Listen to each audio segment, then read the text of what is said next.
This is very exciting for me to be here at this, I think, going to be a very fruitful experiment of combining a combined meeting of OMAR and HSFG. I want to thank Kate Scott, Kathleen Johnson, and David McMillan for their tireless work to make this meeting work, and I think you see the fruit of that in this wonderful program that is going to unfold in the next 2 days. I'd also like to bring greetings from Cliff Kuhn, the Executive Director of the Oral History Association, who can't be here, but again looked at this program and said, boy, what a wonderful and exciting event this is going to be, and he wants to say hello to everybody. I would also like to take a minute to acknowledge with sadness the death of Robert Remini, who died last week. Those of you may have been introduced to his work as a student of Andrew Jackson, but for us, Remini is very important because he became his third historian in the House of Representatives and essentially resurrected that program back in 2005. So we're very sad by his death.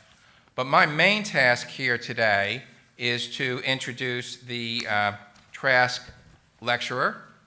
The Roger Trask Award and Fund was established by the Society for the History and the Federal Government to honor the memory and distinguished career of the late SHFG president and longtime federal history pioneer and mentor, Roger R. Trask, and the award is presented to persons whose careers and achievements reflect a commitment to and understanding of the unique importance of federal history work and the SHFG's mission.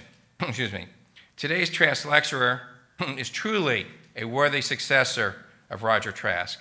Pete Daniel received his PhD from the University of Maryland in 1970, and in the 1970s he was a member of the faculty at the University of Tennessee.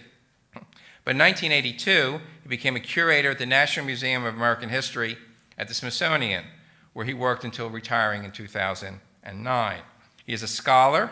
His many books include, I'm going through a brief list here, The Shadow of Slavery, Peonage in the South, 1901 to 1969, Breaking the Land, The Transformation of Cotton, Tobacco, and Rice Cultures since 1980, which won a number of awards, Deepen as It Come, the 1927 Mississippi River Flood, Standing at the Crossroads, Southern History in the 20th Century, Lost Revolutions, the South in the 1950s, again an award winner, Toxic Drift, Pesticides and Health in the Post-World War II South.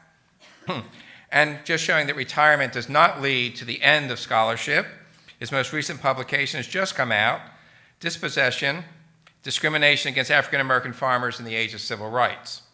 He's also a leader. He has served a number of professional organizations in leadership roles, including the Southern Historical Association, the Agricultural History Society, and our own society, the Society for History and the Federal Government. He is uniquely also going to be the first dual winner of awards, since he's also a winner of the Pogue Award given by OMAR. And he's also a staunch supporter of high standards in federal history. If you haven't read it, I recommend to all of you his January 2011 column on our website, Museum Standards in Crisis, which is a beautiful and brilliant discussion of why it is important for the federal history community to maintain high standards in its outreach to the public, and in particular why the Smithsonian should do so, but it has more general impact as well. This morning, Pete is going to speak on a search for historical understanding.